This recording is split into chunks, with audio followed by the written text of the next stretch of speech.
Bismillahirrahmanirrahim. Assalamualaikum warahmatullahi wabarakatuh.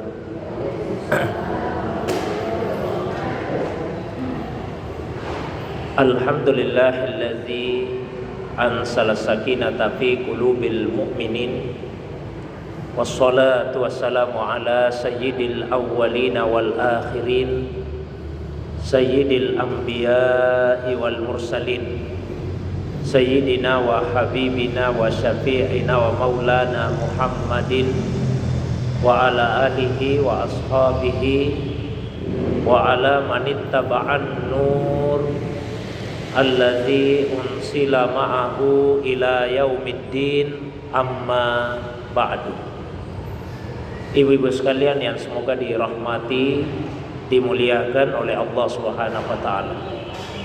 Alhamdulillah, segala puji tentunya hanyalah miliknya Allah Subhanahu wa taala semata-mata. Allah yang telah melimpahkan begitu banyak nikmat dan karunia-Nya kepada kita semua. Baik nikmat keimanan, nikmat kesehatan, nikmat kesempatan, sehingga hari ini kita bisa hadir sama-sama berkumpul di tempat ini. Salawat dan begitu pula salam penghormatan semoga senantiasa Allah curahkan kepada kekasih kita Rasulullah Muhammad sallallahu alaihi wasallam, begitu pula kepada keluarga beliau, para sahabat dan juga pengikutnya yang senantiasa istiqamah menghidupkan sunnah Nabi sallallahu alaihi wasallam. Ibu-ibu sekalian yang semoga dirahmati, dimuliakan oleh Allah Subhanahu wa taala.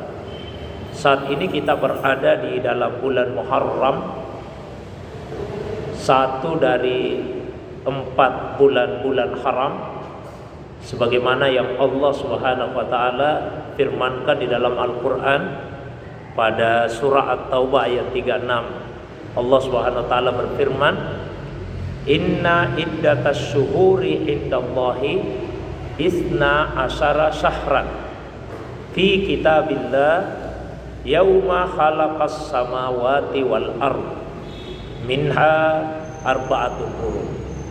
Sesungguhnya bilangan bulan di sisi Allah itu ada 12 bulan. Itulah ketetapannya Allah pada hari Allah menciptakan langit dan bumi.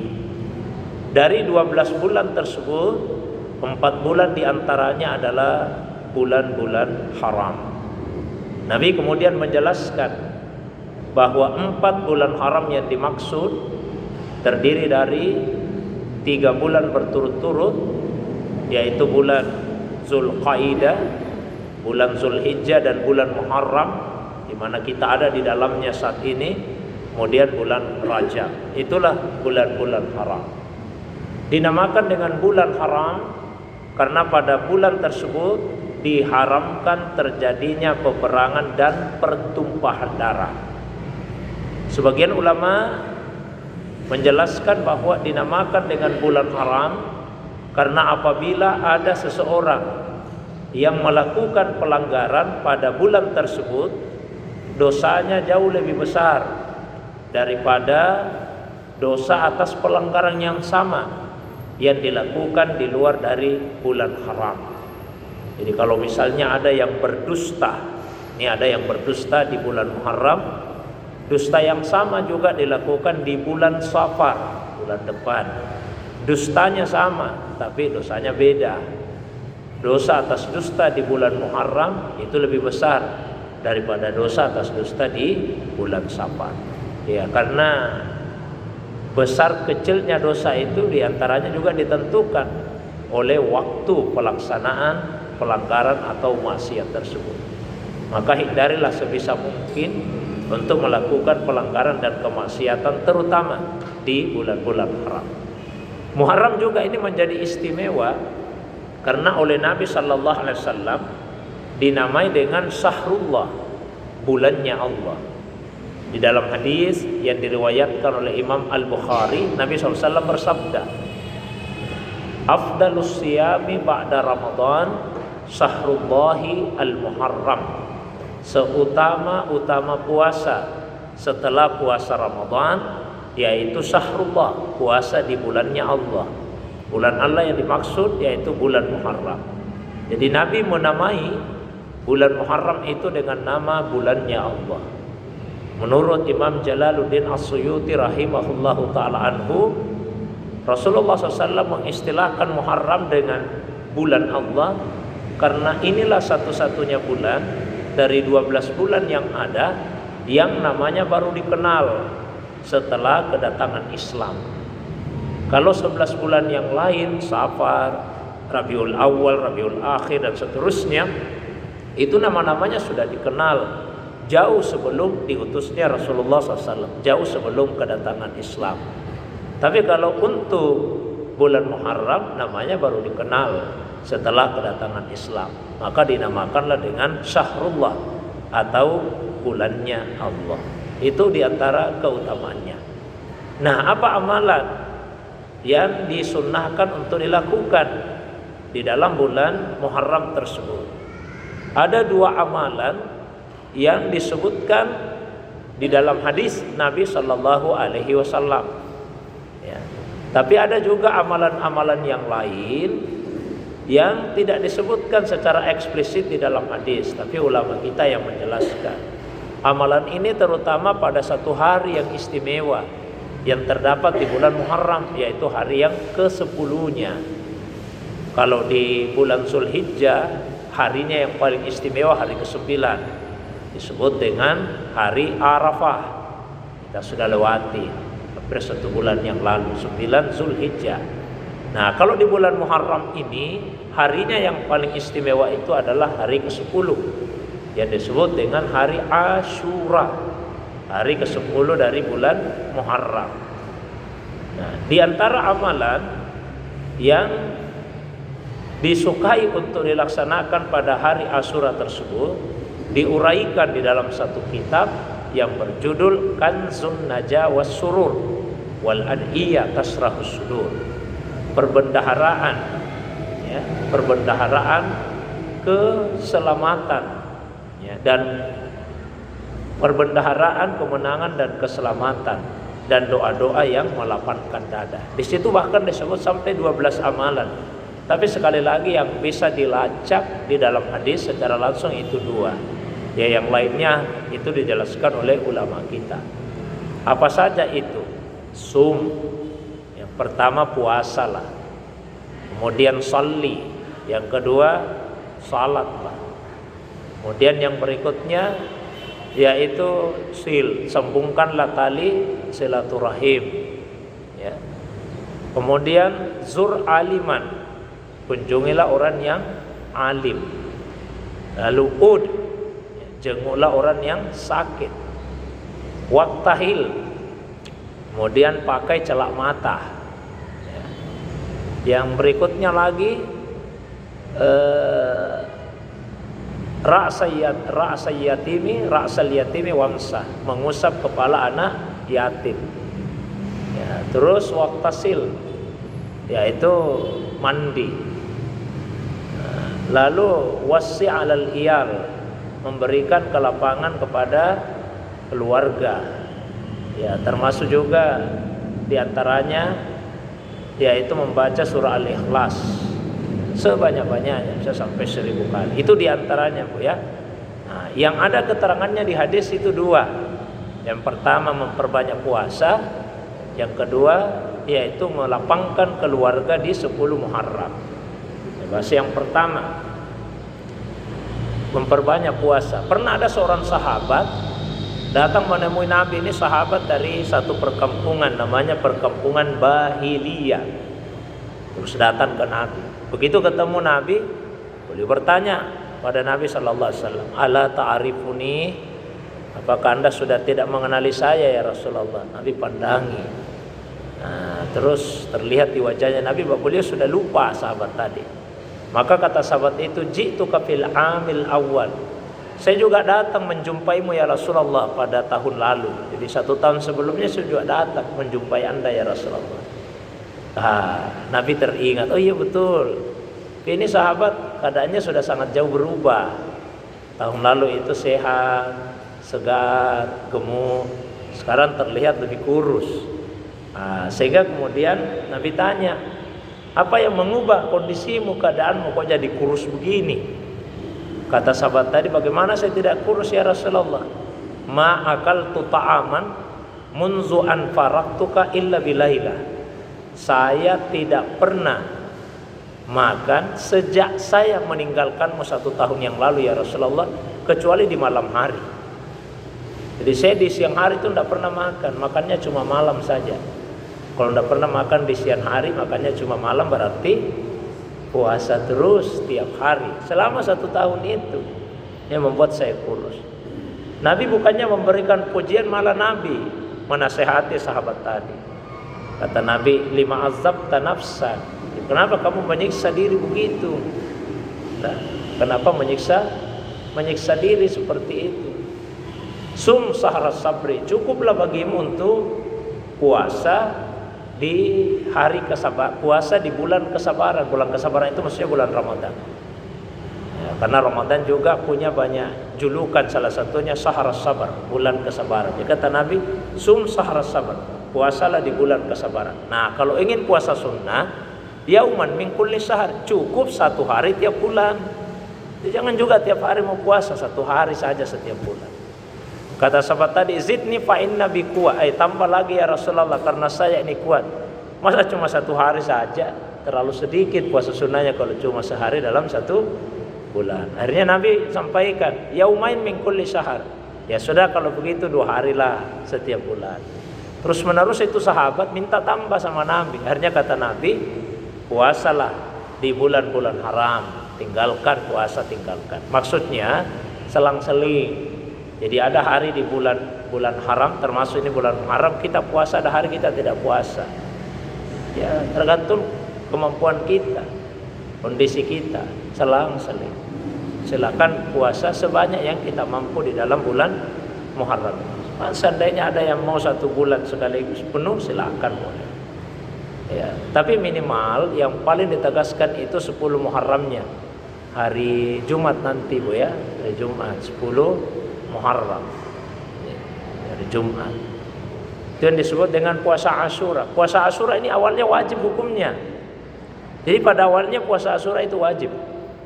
Pada awalnya, ketika Rasulullah di Makkah, beliau sudah laksanakan itu puasa Asyura. Setelah hijrah ke Madinah, masuk tahun kedua Hijriah, turunlah surah Al-Baqarah ayat 183. Ya ayyuhallazina amanu kutiba alaikumusiyam kama kutiba alal ladzina min qablikum la'allakum tattaqun. Wahai orang-orang yang beriman, telah diwajibkan atas kalian berpuasa sebagaimana yang telah diwajibkan atas orang-orang sebelum kalian, agar kalian bertakwa.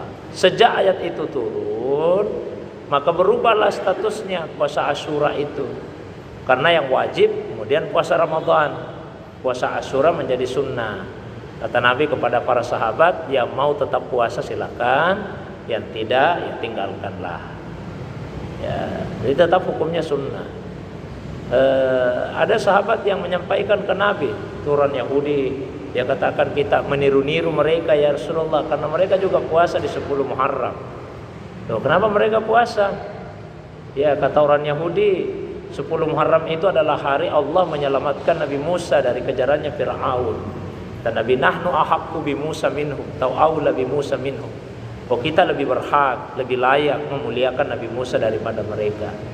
Cuma supaya tidak sama dengan orang Yahudi, selisihi mereka, maka puasalah yauman qabla, sehari sebelum, atau yauman ba'da, atau sehari sesudahnya.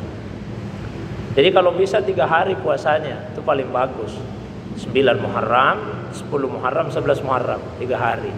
Kamis, Jumat, Sabtu. Ini ya, Kamis, Jumat, Sabtu. Tidak bisa 3 hari, 2 hari saja, Kamis dan Jumat. Tidak bisa 2 hari, 1 hari saja hari Jumat.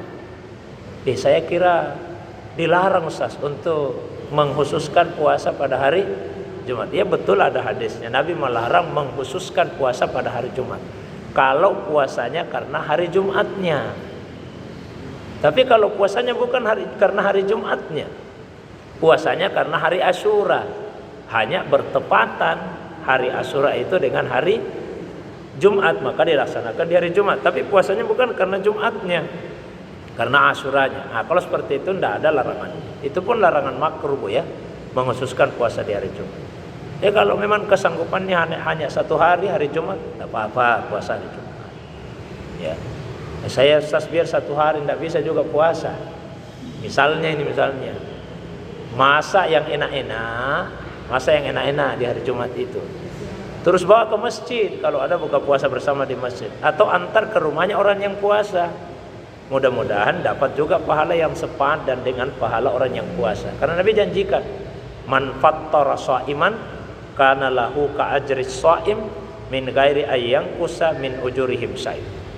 Barang siapa yang menyiapkan hidangan buka puasa untuk orang yang berpuasa, maka dia mendapatkan pahala yang setara dengan pahala orang yang puasa itu tanpa dikurangi sedikit pun pahalanya. Itu ya puasa. Nah, terus yang berikutnya yang ada keterangannya di hadis, memberikan kelapangan, kelonggaran, kesenangan, kegembiraan kepada keluarga di hari Asyura 10 Muharram. Man wassa'a ala iyalihi yauma Asyura wassa'allahu alaihi sa'ira sanati. Siapa yang melapangkan, yang menggembirakan, yang menyenangkan hati keluarganya di hari Asyura, Allah lapangkan hidupnya selama 1 tahun. Allah senangkan hidupnya, gembirakan selama satu tahun. Dilapangkan kehidupan kita selama 1 tahun. Itulah salah satu alasannya dulu orang-orang tua kita, bahkan sampai sekarang masih ada. Kalau hari Asyura 10 Muharram itu rame-rame ke pasar, beli alat-alat perabot rumah tangga ya, beli timbal, beli ember, beli baskom, macam-macam ya. Sebetulnya substansinya itu adalah menggembirakan hati keluarga, melapangkan kehidupannya, meringankan bebannya. Cuma saya selalu sampaikan bersama bapak-bapak, kalau sekarang ini bapak-bapak beli ember, beli baskom, timba, tidak terlalu senang hatinya istri. Kalau cuma itu yang dibelikan, apa yang membuat senang? Belikan ke emas batangan, senang itu hati. Perhiasan, di baju apa, itu lebih membuat senang hati mereka. Karena intinya menggembirakan, menyenangkan, melapangkan kehidupannya, ya, meringankan tugasnya. Kalau bisa khusus di hari itu tidak usah masak, tidak usah mencuci, diringankan, dibebaskan dulu lah dari tugas di rumah tangga. Ini yang ada keterangan hadis. Tadi ada beberapa tambahan yang disebut di dalam kitab Kansun Najah was Surur itu, dan itu amalan-amalan yang baik semua. Ya, seperti misalnya menyambungkan tali silaturahim. Apalagi kalau ada yang putus atau minimal renggang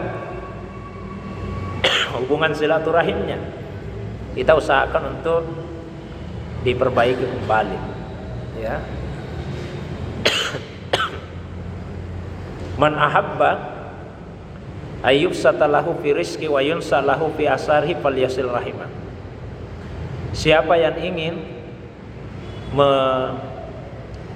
dilapangkan rezekinya oleh Allah, ingin dipanjangkan umurnya oleh Allah, maka sambungkanlah tali silaturahim.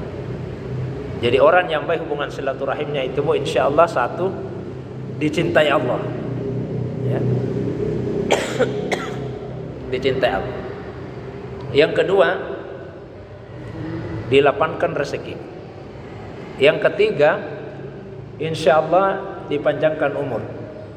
Dan yang keempat, diberi kemudahan pada saat kita menghadapi sakaratul maut. Ibu-ibu yang dirahmati, dimuliakan oleh Allah Subhanahu wa ta'ala. Nah, terus yang berikutnya, amalan yang lainnya disebutkan di dalam kitab tadi, zur aliman, mengunjungi ulama.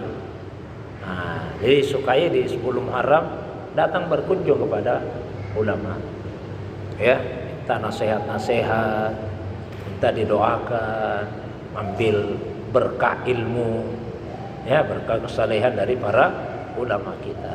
Ya yang dekat-dekat sajalah. Nah, kalau tidak ada yang kalau susah untuk mendatangi yang jauh-jauh. Terus jenguk orang sakit. Kalau ada orang sakit udah sekian lama dia di rumah sakit atau terbaring sakit di rumahnya sampai masuk 10 Muharram belum sembuh dari sakitnya, nah kita jenguk. Dijenguk, dikuatkan hatinya, didoakan. Jangan malah dilemahkan hatinya. Karena ada juga orang sakit kasihan habis dijenguk tambah parah penyakitnya. Gimana tidak, yang datang menjenguk dia cerita di dekatnya orang sakit. Ini penyakitnya ibu mirip sekali penyakitnya teman saya. 10 hari kasihan dirawat di rumah sakit, meninggal. Kaget itu ya orang sakit. Berarti saya tinggal 3 hari ini karena 7 hari masa sakit. Dikuatkan hatinya, didoakan. Banyak doa yang diajarkan Rasul, diantaranya As'alullahal azim Rabbal arsil azim ayasfiyah. Saya memohon kepada Allah yang maha agung, penguasa aras yang agung, agar dia menyembuhkan. Siapa yang membaca doa ini 7 kali di dekat orang yang sakit keras, maka Allah Subhanahu wa ta'ala akan menyegerakan kesembuhannya. Terus yang berikutnya iktahil, memakai celak mata. Memakai celak mata. Ya. Itu sunnah. Sebetulnya bukan hanya di hari Asyura, tapi ditegaskan di hari Asyura pakai celak mata.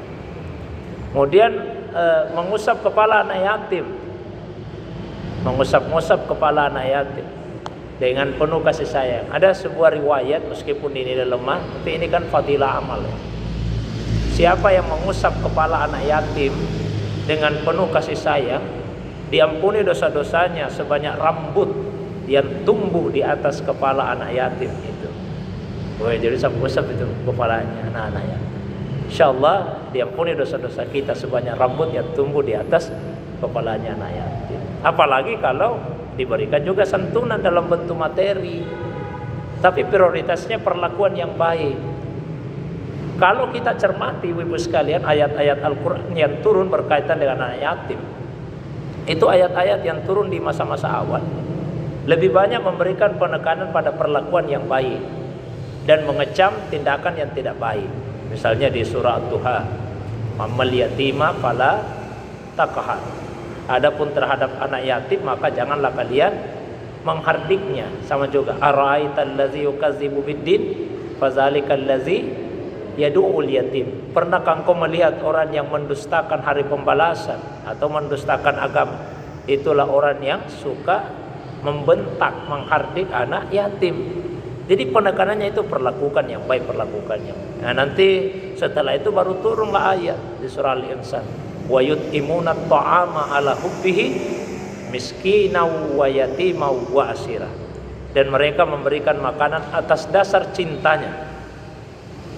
Miskinan kepada orang miskin, wa yatiman kepada anak yatim, wa asira dan tawanan. Baru berikan bantuan makanan. Karena biar anak-anak yatim itu dikasih materi. Tapi kalau tidak diperlakukan dengan baik, kan sakit juga hatinya. Alangkah sempurnanya sudah diperlakukan dengan baik, maka diberikan juga bantuan dalam bentuk materi. Terus yang berikutnya waqtasil mandi, membersihkan diri kan, 10 Muharram. Lalu yang selanjutnya qallim zufrah, ya, menggunting kuku,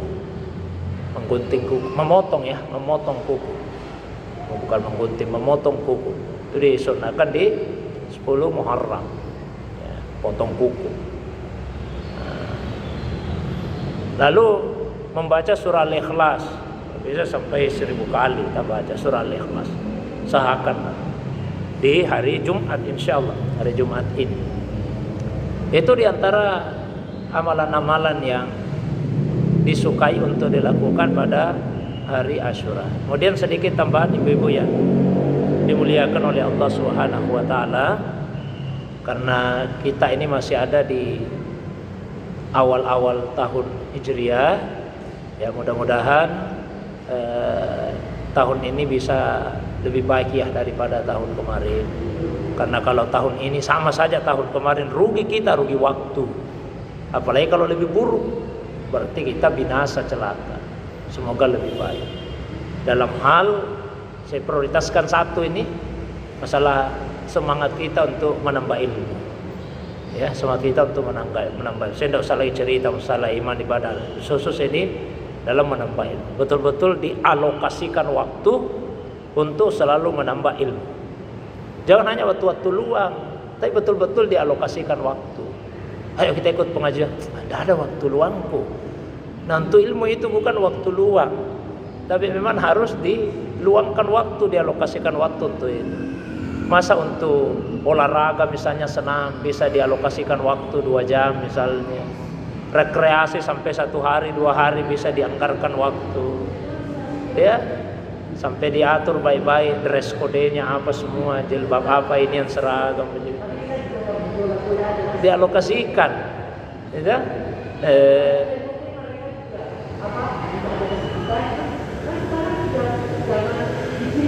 Ya. Itu ilmu. Pokoknya terserah, entah harus dengan pengajian begini. Mau yang penting adalah ada waktu yang dialokasikan untuk ilmu. Ya, harus ada. Kalau dulu sahabat misalnya banyak yang membagi waktu malamnya itu dibagi 3.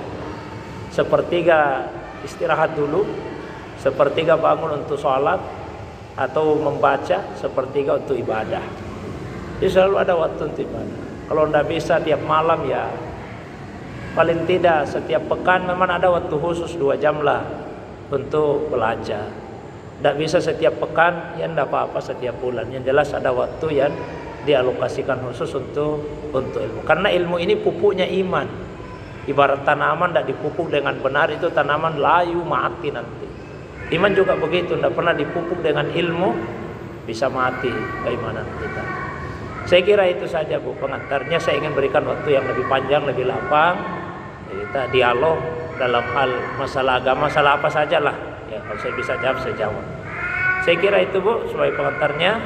Wa ilallahi turja'ul umur. Wassalamualaikum warahmatullahi wabarakatuh.